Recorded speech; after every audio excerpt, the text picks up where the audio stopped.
Salut tout le monde, on est aujourd'hui aux 24 heures du Mans avec Anna, avec Étienne, Moustache, n'est-ce pas? On est aux 24 heures du Mans, invité par la CO tout de même, puisqu'on fait un truc qui s'appelle le GP Explorer. Je vais vous emmener un petit peu dans 2-3 coulisses évidemment de ces 24 heures. Et puis on ira essayer de faire un petit peu le tour du circuit avec les hunaudières, les hospitalités, etc.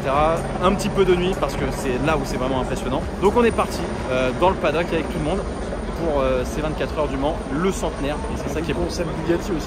C'est vrai qu'on a vu le concept Bugatti qui roule. Enfin, ouais, il a un vrai moteur dedans. Il démarre et il roule un peu. Est-ce que ça va aller sur la piste? Mais je pense que c'est un W16. Et il y a moyen que ce soit un W16. Non, mais ce qui est scandaleux, c'est que la voiture s'allume et démarre et roule.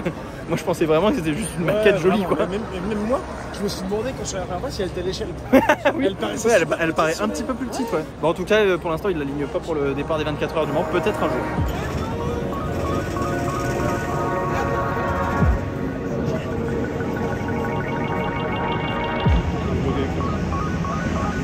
Bon les petits potes, on ressort de la présentation de la nouvelle LMDH de chez Alpine, la A424 Beta. Il faut savoir que bon, à 95% ce sera cette voiture, évidemment. Par exemple, typiquement les rétroviseurs, ça sera pas les mêmes. Les petits détails dans les phares à l'avant, là avec le A qui est très joli. Pareil, ça fait pas gagner de la performance, donc ça va dégager. Mais globalement, la voiture est très jolie. Il manque quelques sponsors évidemment sur la carrosserie. Ils vont en engager 2 en WEC l'année prochaine, probablement en IMSA. Et est-ce que Alpine vendra ce châssis, en tout cas cette LMDH, pour des écuries clients comme le fait Porsche avec sa 963? Bien, on verra bien, il faudra attendre un petit peu. En tout cas, juste derrière, il y a l'Alpine A110R édition 24 heures du Mans qui est très très vénère. J'ai essayé de prendre la caisse. En vrai, il y a les clés dedans, vraiment, genre, ils m'ont regardé avec un sourire et ils ont fait, non, Pierre-Olivier, non. Mais à un moment donné, ça a mal tourné, c'est sûr, je vais la prendre un jour, cette Alpine A110R. Bon, ça y est, le warm-up démarre. On fait du bruit, on fait beaucoup de bruit.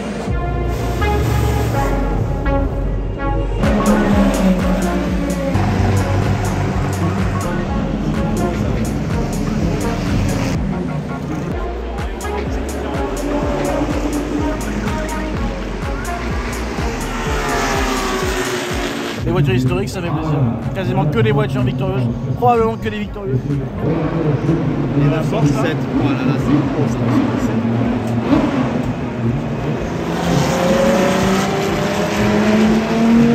La 787B.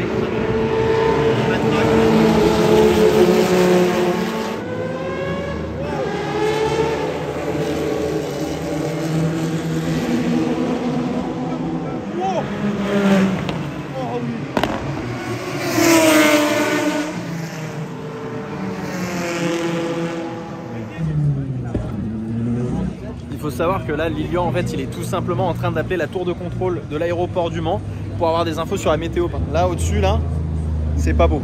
Normalement, ça pleut pour le départ. Là, il est en train d'appeler la tour du Mans pour savoir ce que ça donne.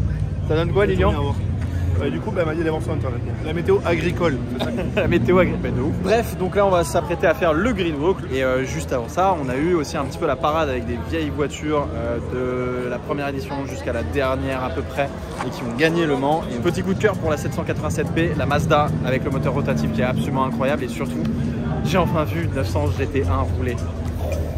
Ça, c'est ma voiture coup de cœur. Les 900 GT1, les GT1, ce genre de choses, ça c'est gros coup de cœur. Maintenant, plus que la grille et puis le départ de la course après, donc ça va être assez incroyable.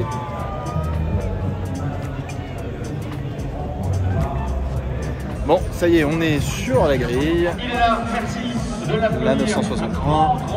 Bon, il y a un petit peu de monde là quand même, on est sur 11 000 personnes. Ça fait énormément de monde sur la grille et sur le gridwalk. Donc ça va être assez infernal de filmer quelque chose, mais bon, on va y arriver. Hein. Là, on est sur les GT, on va remonter la grille. Les Porsche RSR, on va plus revoir.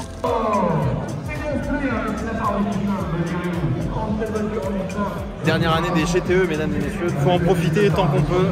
Les 911 RSR qui font un bruit absolument phénoménal.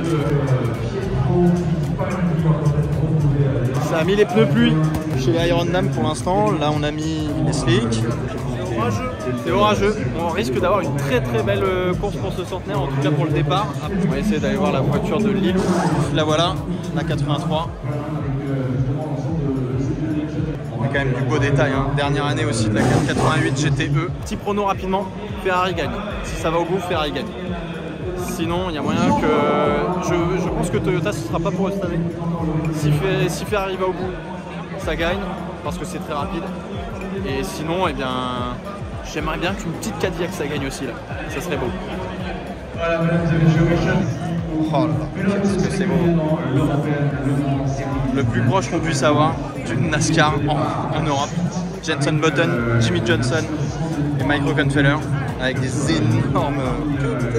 Il faut créer de l'appui, il faut avoir aussi des rétros parce qu'en NASCAR, normalement, ils ont des rétros à l'intérieur. La voiture de Charles Millesi et de Julien Canal et de Mathieu Vaxivière. Charles qui va prendre le départ.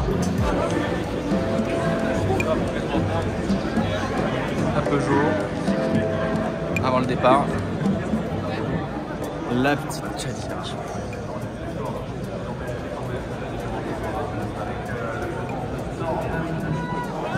La voiture de Fred Mako.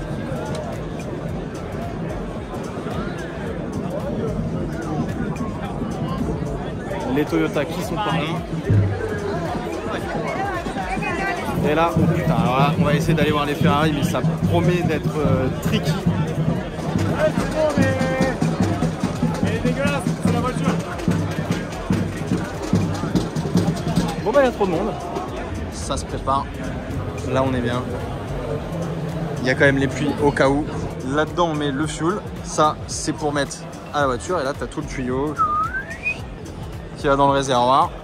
Et puis là tu as ouais, combien de kilos tu vas mettre de carburant directement. Je sais pas à combien ça envoie le carburant, mais ça envoie assez vite. Et puis là tu as le petit écran pour lire ce que tu mets et combien tu mets, etc. Cool Racing avec la voiture de Pagano et Richard De Geus notamment. Alors ça commence pas bien pour la Glickenhaus. Voilà, on a la Glickenhaus de Romain Dumas qui est sur les tréteaux là, donc je sais pas si ça prendra le départ. On verra. Bon et ben voilà, fin du gridwalk. On est repassé par tout simplement la pit lane. Je sais pas où est-ce qu'on va encore voir le départ, mais j'espère qu'on aura un petit coin un peu cool. Dès qu'en fait le départ sera avancé, là vraiment on va pouvoir attaquer un petit peu plus et aller voir un peu plus les équipes, etc. Là c'est juste que dans le moment du départ, bah, c'est toujours un moment assez tendu parce qu'on va pour 24 heures. Après il y avait énormément de monde par rapport à l'année dernière, c'était assez ouf. On n'a pas pu voir vraiment d'hypercar, ce qui est un peu dommage parce qu'en fait tout le monde s'est agglutiné dessus. On avait monsieur Charles Leclerc qui était présent, pas escorté, ce qui est un peu bizarre. Du coup c'était un peu l'enfer pour lui. Il y avait Fred Vasseur, on a vu pas mal de belles personnalités sur la grille, donc c'est plutôt cool. Maintenant, il n'y a plus qu'à, comme on dit. Manque de compétences. Exactement. Mesdames et messieurs, le vlog prend une allure extrêmement particulière. Je me suis luxé l'épaule grâce aux magnifiques marches pour rejoindre le panoramique des 24 heures du Mans. Voilà, sachez qu'il y a 3 belles marches sur lesquelles j'ai bien glissé et sur lesquelles j'ai perdu une épaule. 19h40 il est. Sachez que j'ai entendu les voitures passer quand on était en train de me transporter avec une épaule qui était luxée. Voilà. Bon, on va essayer quand même de continuer l'aventure des 24 heures du Mans. En tout cas, j'ai loupé le départ, j'ai loupé beaucoup de choses et on va essayer d'y retourner. Hein, mais on va y aller tranquille par contre. Je vous cache pas que là, ça fait un peu mal à l'épaule. Bon, du coup, évidemment, on se retrouve en studio pour que je puisse un peu vous raconter la fin de ce centenaire des 24 heures du Mans. Alors oui, j'ai pas beaucoup filmé le reste de ces 24 heures du Mans parce que j'avais tout simplement pas forcément l'envie de filmer et je voulais quand même essayer de profiter un minimum de la course et de ce qu'elle avait à offrir. Parce qu'à une main, c'est un peu relou et la douleur après qu'on termine l'épaule, ça fait toujours un peu mal. Je pensais que ça allait plus du tout faire mal, mais si.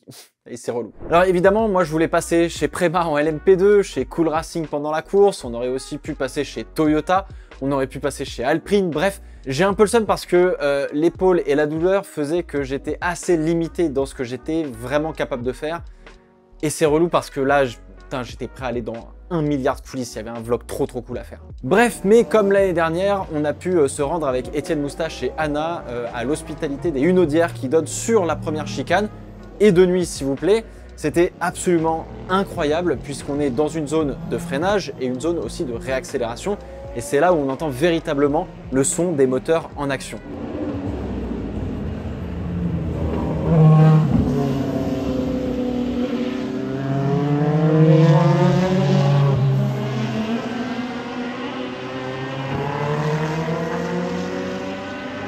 En fait, je me dis que cette année, c'est la dernière fois que l'on peut entendre des 911 RSR, en particulier dans la ligne droite des Hunaudières, avec ce son strident, très particulier qui donne un truc absolument incroyable. J'en ai profité, surtout avec la nuit, ça rajoute une dimension encore plus spectaculaire et ça donne aussi une certaine impression de vitesse par rapport au jour. Alors il faut aussi noter qu'il y avait la NASCAR du Garage 56 qui faisait mais un boucan absolument démentiel.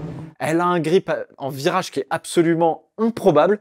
Et d'un certain côté, avec ses lumières allumées, je sais pas pourquoi, mais ça fait penser à une voiture de flic américaine. T'as l'impression que la bagnole va se garer sur le côté NYPD, quoi. Alors je reste sur le fait que, ouais, effectivement, le son de la Cadillac en hypercar, c'est l'un des plus beaux bruits de la catégorie. Ce son rauque, bah, on aime ou on n'aime pas, mais dans tous les cas, ça laisse pas indifférent. Et j'ai jamais été super fan des sons rauques, je préfère les sons stridents pour le coup. Mais là, vraiment, c'était fou. Évidemment, je pense aussi forcément à la Van Wall. Alors certes, elle est maxi garée en termes de rythme de course, mais avec son V12, là, ça fait chanter à la reprise des gaz les arbres qui entourent la fameuse ligne droite des Hunaudières. C'est juste incroyable. Et puis alors ensuite, on n'est pas resté aux Hunaudières, on a croisé Charles Leclerc en partant d'ailleurs, qui venait se balader. On est allé au virage d'Indianapolis. Indianapolis. Où les voitures en fait arrivent pleine balle avec un énorme freinage et accélèrent dans ce fameux virage un petit peu en banking. Là aussi, c'est encore une fois extrêmement impressionnant, surtout sur la reprise des gaz. En fait, on peut tout simplement sentir toute la puissance de chaque moteur se déployer sur la réaccélération.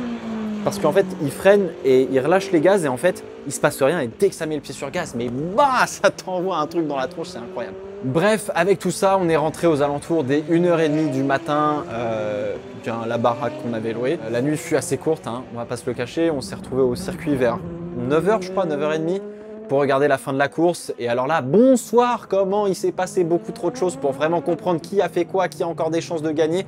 Bref, tout était encore possible au petit matin, visiblement. Et en fait, vers les coups de 11h, voire midi, on sent que là, c'est vraiment difficile et que tout le monde donne le meilleur et puise dans des réserves qui sont pratiquement vides. En fait, il y a une atmosphère, que ce soit quand on regarde les voitures en piste, les mécanos, etc., ou que ce soit en tribune.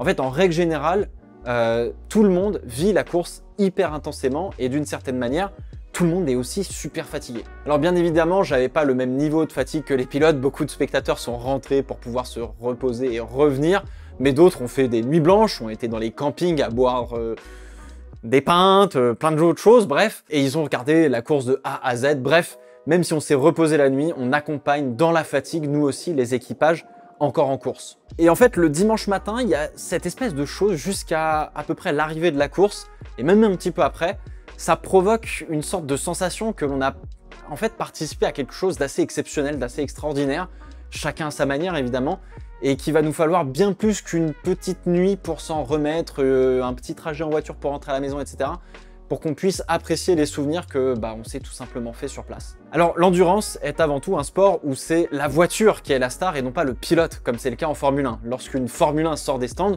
on se dit pas que c'est une Ferrari qui sort des stands. On se dit, c'est Charles Leclerc qui sort des stands. Et c'est exceptionnel. Et c'est le cas. Enfin, je veux dire, dès qu'une F1 sort des stands, on trouve ça, waouh, c'est exceptionnel. Et oui, c'est le cas. Là, quand une Ferrari sort des stands aux 24 heures du Mans, on a ce sentiment que, en fait, c'est toute une marque, c'est tout un groupe de personnes qui ont travaillé de manière acharnée pour faire en sorte que cet objet roulant, qui reste qu'une simple voiture avec des stickers pour beaucoup de personnes dans le monde, prennent finalement vie pour tous les passionnés qu'on est et qui ont cette croyance absolue que les voitures sont des entités vivantes. On voit une Ferrari prendre vie, alors qu'en Formule 1, c'est plutôt un pilote qui monte sur son cheval, quoi, en quelque sorte. C'est pas moins bien, etc. C'est juste différent. C'est pas la même chose. Et c'est ça qui est génial. Bref, j'ai vécu un centenaire des 24 heures du Mans où le simple fait de regarder des voitures absolument incroyables, rendez-vous compte la chance qu'on a d'avoir une proximité, une accessibilité avec les hypercars qui sont des voitures phénoménales, absolument magnifiques. Et voir juste ces voitures rouler, passer, me permettait d'oublier la douleur de l'épaule au bout d'une course absolument sensationnelle qui a littéralement marqué l'histoire de la discipline et des 24 heures du Mans. C'est sûr que je vais pas les oublier, ces 24 heures du Mans 2023 et ce centenaire. Ça va pas me laisser indifférent. Mais j'espère que l'année prochaine, je pourrai vivre les 24 heures de A à Z. Tu vois, genre, voir le départ et pas voir le départ depuis... Enfin, entendre le départ depuis un escalier, quoi. Ouais. J'avais raison, Ferrari a gagné. Bravo les gars.